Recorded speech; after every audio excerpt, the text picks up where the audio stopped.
नमस्कार। आज हम एक अहम मुद्दे पर बात करेंगे।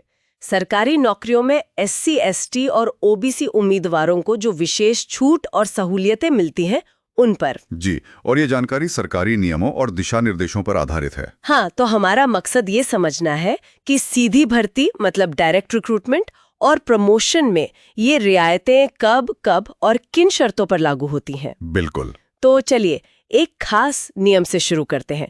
ग्रुप ए पदों में जब प्रमोशन चयन के आधार पर होता है, मतलब मेरिट बेसिस पर एक पोस्ट से दूसरे पर। हाँ, तो वहाँ आमतौर पर आरक्षण लागू नहीं होता है। सही कहा। लेकिन इसमें जैसा आपने कहा एक पेच है। अच्छा, क्या पेच है? पेच ये है कि अगर ग्रुप ए में ही प्रमोशन किसी ऐसे पद पर हो रहा है जिसका ग्रेड पे 8700 रुपए या उससे कम है। 8700 रुपए या कम? ओके। हाँ, तो फिर एससी एसटी अधिकारियों के नाम पर विचार जरूर किया जाता है। शर्त यह है कि वो वरिष्ठता के दायरे में हो, जिसे जोन ऑफ कंसिडरेशन कहते हैं, और हाँ, अयोग्य न हो। यानी विचार किया जाएगा। जी, पर ये याद रखना जरूरी है कि फाइनल प्रमोशन लिस्ट में उनकी जगह वो तो उनके मेरिट और सर्विस रिकॉर्ड के आधार पर ही तय होगी। ऐसा नहीं कि जोन में आने से प्रमोशन पक्का हो गया। समझ गया। तो जोन ऑफ कंसिडरेशन में आना सिर्फ एक पहला कदम है, गारंटी नहीं। बिल्कुल। और हाँ, एक और बात, जो पद डेप्यूटेशन या एब्जॉर्प्शन से भरे जाते हैं उनमें भी कोशिश की जाती है कि एससी एसटी कर्मचारियों का प्रतिनिधित्व हो, अगर योग्य लोग मिलते हैं तो। ठीक है, ये तो हुई प्रमोशन की एक खास स्थिति। अब आते हैं उन मुख्य छूटों पर जो सीधी भर्ती और प्रमोशन दोनों में मिलती हैं। आयु सीमा में छूट तो सबसे कॉमन है शायद। हाँ, ये काफी जानी पहचानी छूट है।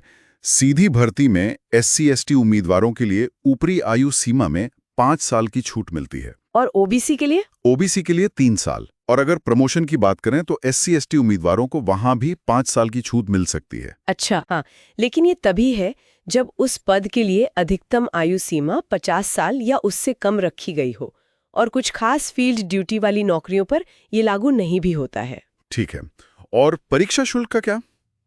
वो भी एक बड़ी राहत है। जी हाँ, एससी एसटी उम्मीदवारों को भर्ती परीक्षाओं के लिए कोई फीस नहीं देनी पड़ती।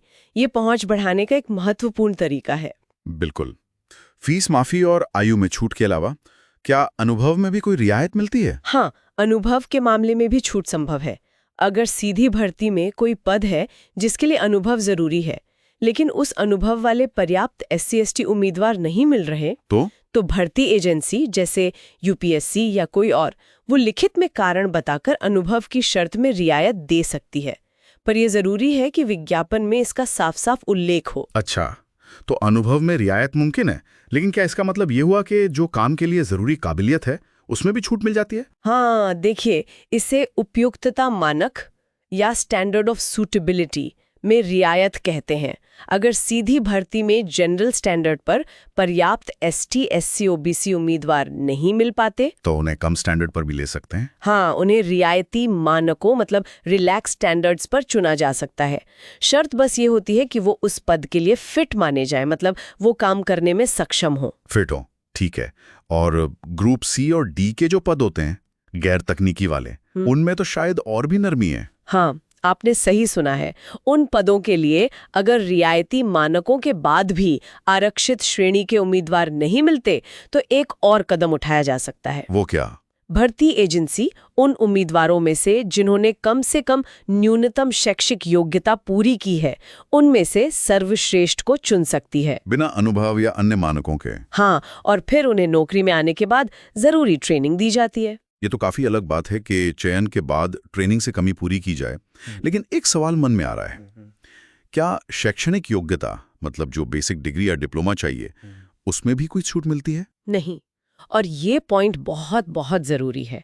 जो निर्धारित शैक्षणिक योग्यता है जैसे बीए, बीएससी, इंजीनियरिंग डिग्री, या फिर उसमें जो न्यूनतम अंक या ग्रेड चाहिए, उसमें किसी भी श्रेणी के उम्मीदवार के लिए, चाहे वो एससी, एसटी, ओबीसी या जनरल हो, कोई छूट नहीं है। वो स्टैंडर्ड सबके लिए बराबर है। अच्छा, ये बहुत स्पष्ट है।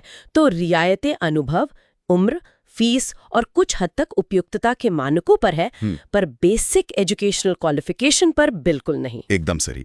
और यही सिद्धांत विभागीय परीक्षाओं पर भी लागू होता है, जो प्रमोशन के लिए होती हैं। हाँ, डिपार्टमेंटल कॉम्पिटिटिव एग्जाम या क्वालिफाइंग एग्जाम, उनमें भी अगर सामान्य मानकों पर पर्याप्त SC/ST उम्मीदवार आरक्षित पदों के लिए नहीं मिलते तो उनके लिए योग्यता के मानकों में छूट दी जा सकती है, पर शर्त वही है कि वो पद के लिए अनफिट न हो। और ये छूट कितनी होगी, ये कैसे तय होता है? ये कई चीजों पर निर्भर करता है, जैसे कितनी सीटें खाली हैं, उम्मीदवारों का प्रदर्शन कैसा रहा है, उस कैडर में कुल कितने लोग हैं वगैरह। समझ गया। तो अगर हम सार देखें तो ये अलग अलग छूटें, चाहे वो आयु की हो, शुल्क की, अनुभव की या उपयुक्तता मानक की, इनका एक ही मकसद है। क्या? सरकारी नौकरियों में SC/ST और OBC समुदायों का प्रतिनिधित्व बढ़ाना, उनके लिए अवसर सुनिश्चित करना। लेकिन हाँ, साथ ही न्यूनतम शैक्षणिक योग्यता का मानक सबके लिए एक जैसा रखकर एक बेसिक लेवल बनाए रखा गया है। हाँ, तो ये तो साफ हो गया कि आरक्षण नीति में ये जो छूट और सहूलियतें हैं, इनका सिस्टम काफी डिटेल्ड है और शर्तों पर आधारित है, और लक्ष्य समावेश और प्रतिनिधित्व बढ़ाना है। बिल्कुल।